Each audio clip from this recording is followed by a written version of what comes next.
Certainly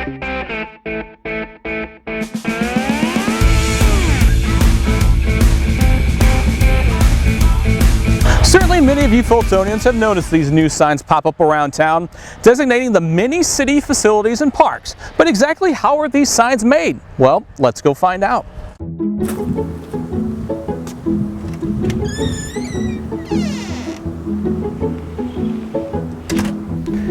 Hey Pete. Hello Darren. Hey, great job on the signs so far. Well, thanks. I know a lot of work is involved in getting these signs done. Wanted to see if you had some time to show the residents of Fulton exactly how these signs are made. Sure, we can do that. Okay, excellent. First thing we do is we import it in. Hopefully it's in a format that we can use. This one here is, and the next step is we always make a duplicate of the original, so that we always have the original, so we can always, whatever we do to the new one to try to get it to work, then we'll have we always have the original. And then we just kind of take it apart, because different things, the background's going to have to be cut out of a metal material, an aluminum laminate. We'll do that on a CNC router. So we take that. I usually would double that, because there's so much white here. If I take it completely out, then the white wouldn't show up anymore. Flip it around to make it fit the router table, and we'll actually just export that over to the computer that runs the router, and it's over there. The other thing that we do, we will take out the lamps right there. They have to be printed because they're multiple colors, and it's easier just to print them on vinyl. We have a printer that prints on vinyl, completely weatherproof printing and everything. So we just take it out. In this case, there are 2 signs that we're going to be making. So, and they're double-sided, so we need 4 of those. We just double up everything, and we'll export that to the printer. The other parts that we do, we dissect all the white lettering. It'll be cut out of vinyl, so it goes to a different machine. We try to save anything that we can that'll fit the material. That section right there is 27. Our material is 24 inches, so we try to find a big section that would be 24 inches. This one here has been designed totally the way the customer wants it. The city of Fulton has taken the time to design it all up. All I have to do is make it. The challenge is getting all the parts cut out efficiently, so that we're not wasting a lot of material or time putting it back together. So that's why we try to find different areas that we can all cut together so they can be put on the sign all at one time. So after we get the things decided out, the striping is all different, cut out differently, and then we cut it out on the different machines and then put it all back together. You remember that we sent the lamps over to another program because they will be printed. It's called a RIP program, and that's this right here. They're going to be coming into this. There they are. First thing we do is check out to make sure it's going to cut. This particular printer not only prints on the vinyl, but it also cuts out to shape. So you can see the red lines in there. That tells me that that's where it's going to cut. That all looks good. Especially when we import a graphic from somebody else, the cutter works on certain colors, and if for some reason they have incorporated that color in there, it will try to cut that out.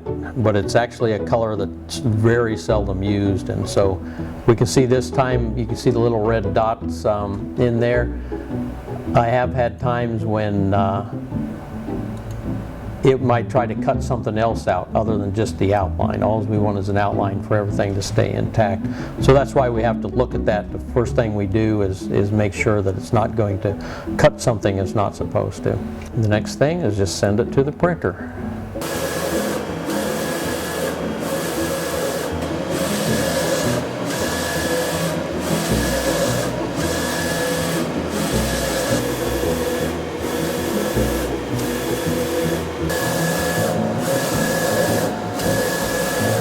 While that's printing, we start cutting out the lettering.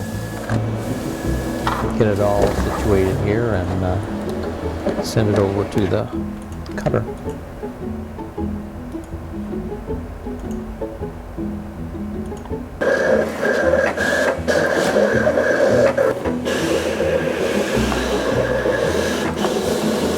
We bring it over here to this computer and call it up, and there it is on the display. It gives you a kind of a show of what it's going to look like, and we get everything set up on the table out here, and then just click start. This is just going to cut out whatever design is in there. The first thing it's going to do, I've got it set so that it's got the right clearances and where I want it to start at. The first thing it's going to do is it's going to come up, it's going to start up here. The reason I had it do that was because once it gets up here and goes cutting around, it'll miss my clamp that's down there. And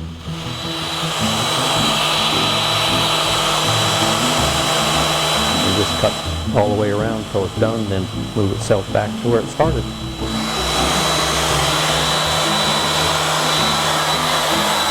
It'll cut just about anything you put on it. Non-ferrous metals and wood, plastic, we do all that kind of stuff. We just can't cut steel or things like that, but we can cut aluminum. The real thick, solid aluminum materials we do in more passes. We just do a small pass at a time. And some materials that have been pretty heavy, we have to squirt a lubricant on it while it's cutting. Before we move the router or anything like that, we make sure that it was cut all the way through. If it wasn't, we can just rerun the program at a deeper pass so that if anything didn't get cut.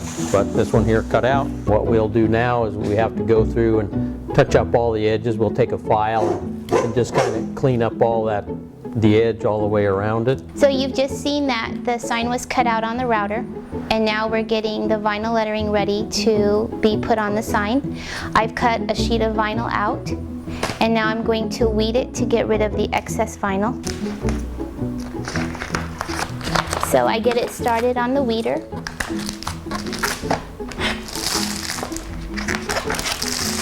And then I run it through.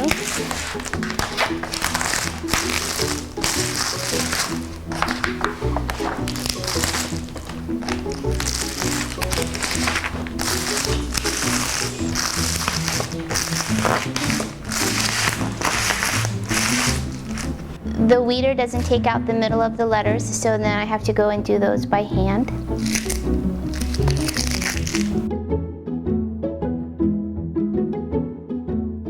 The vinyl lettering can't be put down like this. It has to have a protective covering called masking.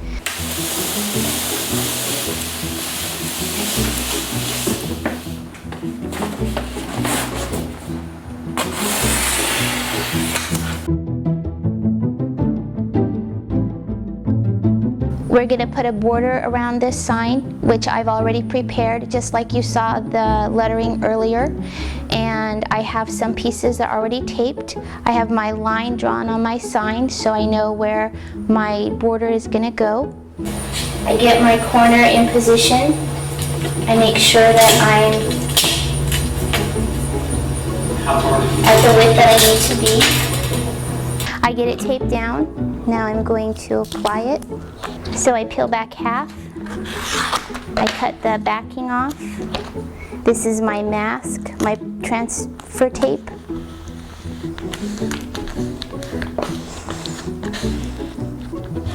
And I just smooth it on there with my squeegee. The transfer tape keeps the vinyl from being stretched or pulled into a curved position.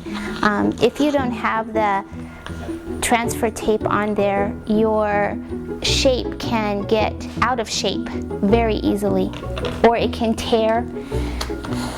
So now I'm going to, it's applied, and I'm going to pull my transfer tape off. I have my oval taped down. The same method of doing the corners. I put it in half. I pull back part.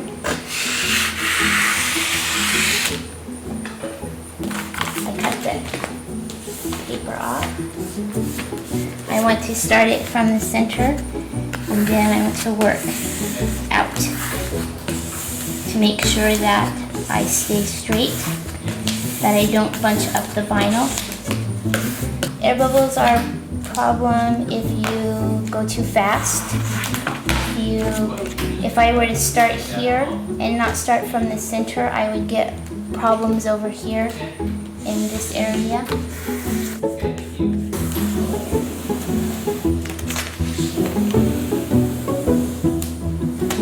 Again, I line up. I want to make sure that my corners are also lined up.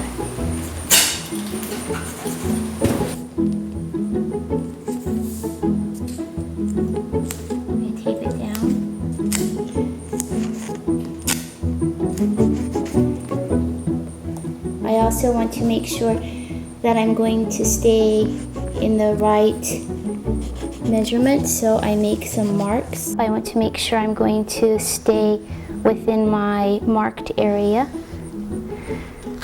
If I get off, I can pull up a little bit to get back on.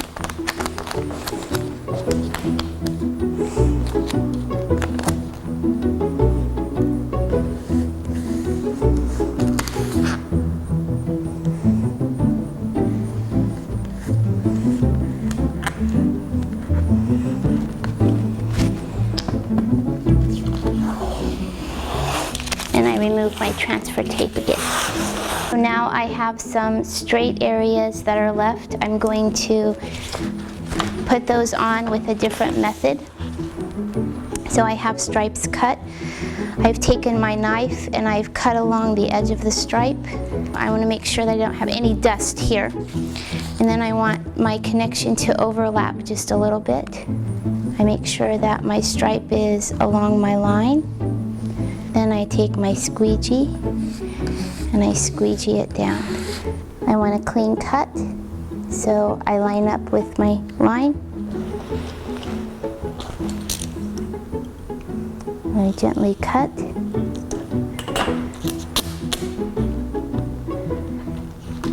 And I have my straight stripe. I'm going to do the same thing here, but here you can see that I'm connecting in, so I need to make sure that my edges are all lining up. I just measure a little bit in, cut gently.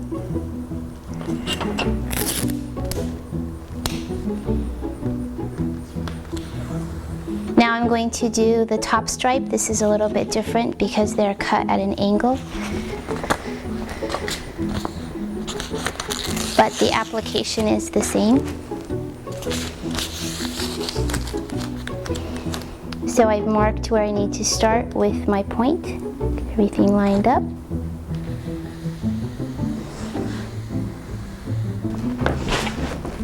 All right, now it's time to put the lettering on.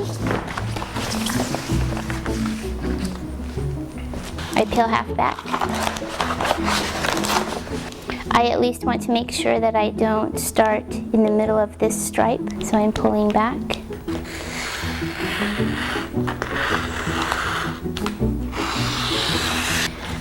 So I lift it up. I want to make sure it's not going to fold over on itself.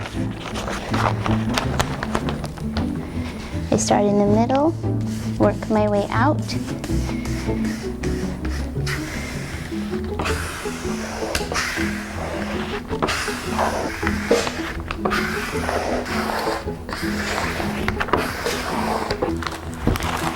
This piece is a little bit longer, so I'm only going to do half.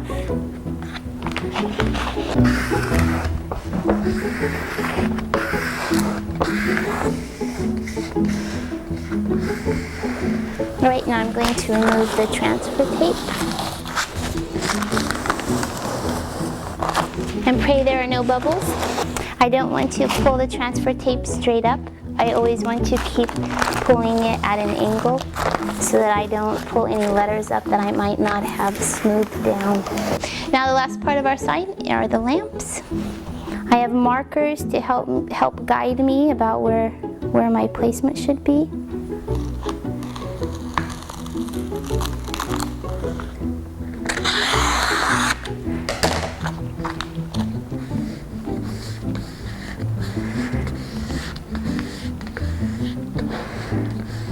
Here is the finished sign face.